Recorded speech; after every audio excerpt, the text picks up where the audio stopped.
Well, hello, my YouTube fellas and gals. Today we have lot 9 of Action and Suspense. We are still on 10 books for $10, which is a sweet deal considering prices now. So, with that being said, this is book number 1. And for everybody who has been with me, you know the drill. The people who are new, yes, I own a used bookstore. And yes, I have a Facebook page, Minda's Bookstore, and more. So you can contact me if you're interested in these, and I set them up in my Etsy, and then I'll send you a link or my shop name, and you can go and purchase the set of books if you're interested. If not, and you own a Kindle and a Nook and you're looking for new books to read, I give the ISBN numbers, the name of the author, and the name of the book. You can go look these up if you're interested. So with that being said, here is book number 1. This is Sleep No More by Iris Johansen. This is a 2013 copyright. This is what it looks like. And this is what it's about.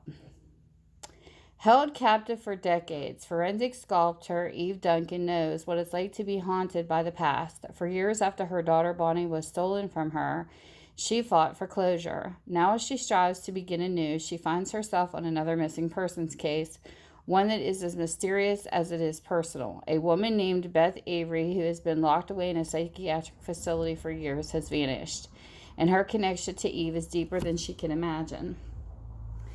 Awakened by the truth. As long-buried secrets about Beth are uncovered, Eve begins to realize how their lives are entwined and how Beth's disappearance puts her in grave danger. Desperate, Eve enlists the help of profiler Kendra Michaels, whose uncanny ability to detect clues and solve puzzles leads her to the truth. That Beth escaped from the hospital and the mind-altering drugs that held her prisoner for so long and is on the run soon. Eve begins to see the threats of a twisted plot within the powerful Avery family, one that threatens to destroy not only Beth, but anyone else who may jeopardize the high-stakes game that is already in play, and time is running out. You can also buy these books single for $1.50. You just get a discount when you buy them all together. So here's the second book. This is Sunset Express by Robert Crais. This is, if I pronounce these names wrong, I'm sorry. This is a 1997. That's what the book looks like. This is what it's about. Sunset Express is Robert Crais' best yet. Elvis Cole is back on his own turf in Los Angeles and embroiled in a controversial, high-profile murder case. A wealthy restaurateur is accused of murdering his wife, and his hotshot defense attorney hires Elvis to find proof that police detective Angela Rossi fooled around with the evidence. Rossi has been cleared of an earlier charge of planting evidence to convict a counterfeiter, but her career was damaged and she's rumored to be willing to do anything to get back on track, even if it means framing an innocent man. Yet as Elvis investigates Rossi for the defense team, he begins to be more suspicious of the media-loving lawyers than the cops. Sunset Express truly has something for everyone, from edgy humor to subtly sensuous romance to virtuoso suspense, writing that keeps you on the edge of your seat. There's book number 2. Book number 3. We have The Unbidden Truth by Kate Wilhelm. This is a 2004 copyright. This is what the book looks like. This is what it's about. For large retainer offered by a client who asks for complete anonymity, it's not the only thing that intrigues Barbara Holloway, the defendant. Carl Fredericks is a gifted young pianist charged with killing the manager of her piano bar, but Carol is as much of a mystery as the details of the murder for which she is accused. She can't remember anything about her life before the age of 8, as she has been having haunting nightmares almost about a woman she cannot identify. Before long, Barbara becomes convinced that her client is not only innocent, but is framed by an enemy who will stop at nothing to keep the past buried. And as she unravels the stunning trail of deception, hatred, and remarkable abiding love that holds the key to the mystery of Carol Fredericks, Barbara discovers that the unhidden truth may just damn them both. There's book number 3. Book number 4. We have The Vault by Boyd Morrison. And this is a 2011 copyright. That's what the book looks like. Got a little bit of a ripple right there. And this is what it's about.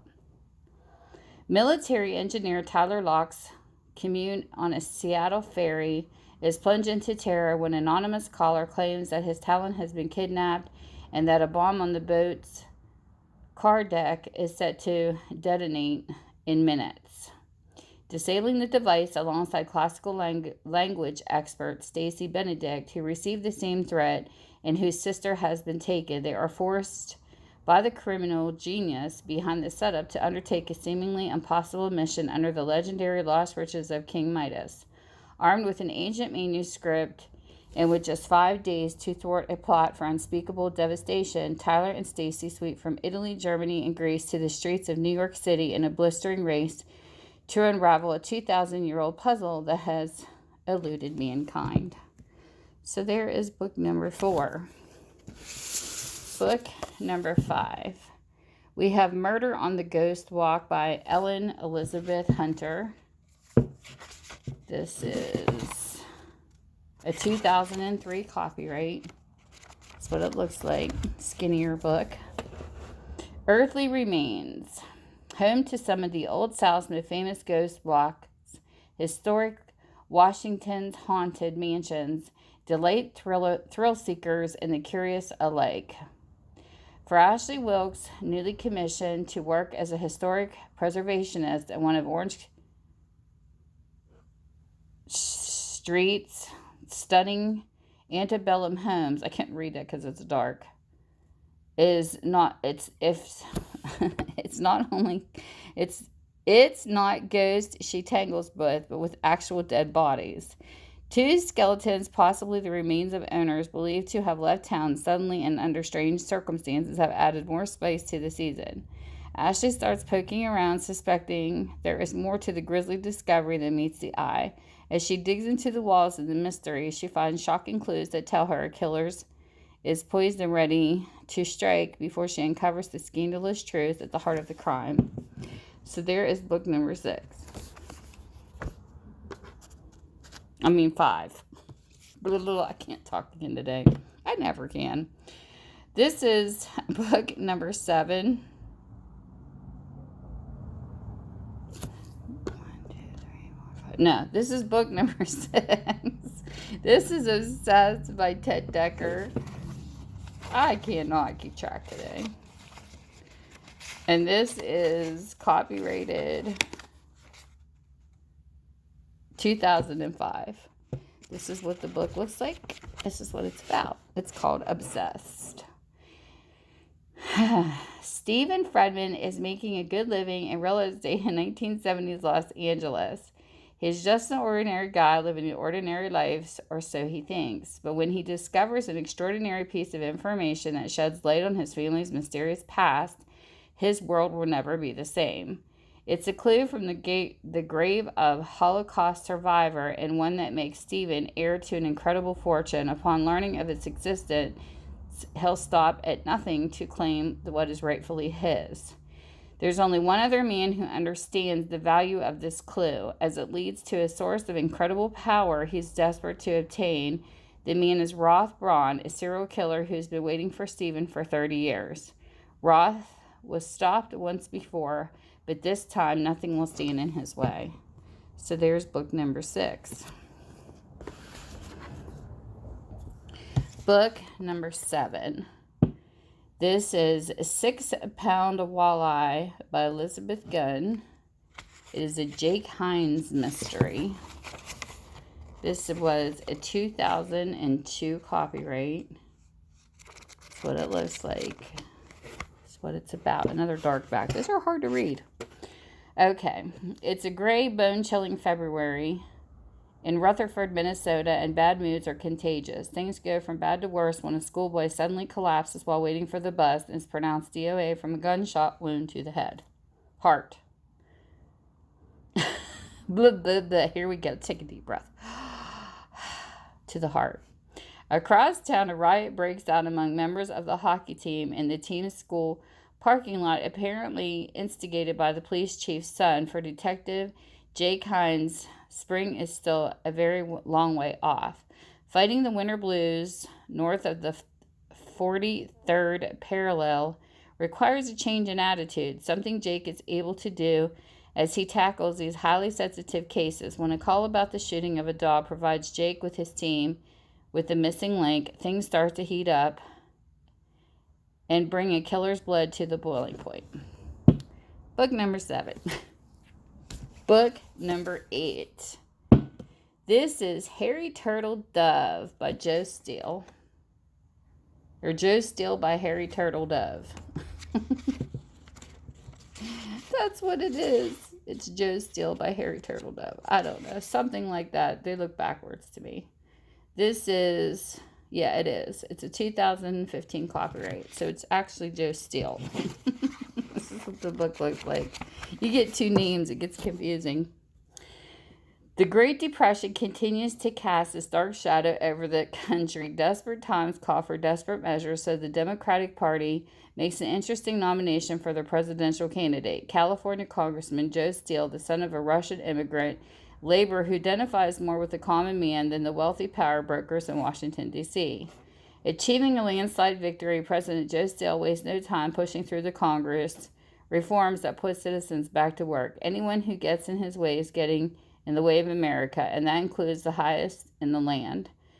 But Steele's homeland political enemies pale in comparison to the European tyrants whose posturing seems sure to drag America into war. So there you have it, book number 8. Book number 9. This is called No Way Out by Andrea Kane. This is 2001 copyright. That's what the book looks like. This is what it's about. No Way Out. Something is wrong with teacher Julia Tabert's favorite second grader. The mayor's son Brian, seeing the outgoing little boy become increasingly anxious and withdrawn, she suspects problems at home inside the mansion of a high-profile political family. But even Julia doesn't know the real truth. Venture capitalist Connor Stratford, the boy's powerful uncle, does. Intrigued by Julia, Connor plans a campaign of seduction designed to keep her from snooping and to get her into his bed. But Julia has already learned too much. As danger bears down on her like a runaway freight train, Brian vanishes, and a desperate hunt to find him draws Julia deeper into the family's secrets and irresistible passion, and closer to a place where a child's future and her own fate hang in the balance. So there you go. Number 9. Number 10, we have Full Force in Effect by Tom Clancy. And the copyright on this is 2014.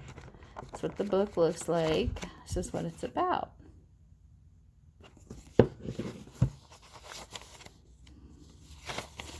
Sometimes they're in the book. Sometimes they're on the book. Okay. A North Korean ICBM crashes into the Sea of Japan. A veteran CIA officer is murdered in Ho Chi Minh City. Hopefully I pronounced that right. And a package of the forged documents goes missing. The pieces are there, but assembling the puzzle will cost Jack Ryan Jr. and his fellow campus agents precious time they don't have. So there is book number 10 and the last one. And whatever time zone you're in, I hope you're having a great one, and I will see you soon. Bye.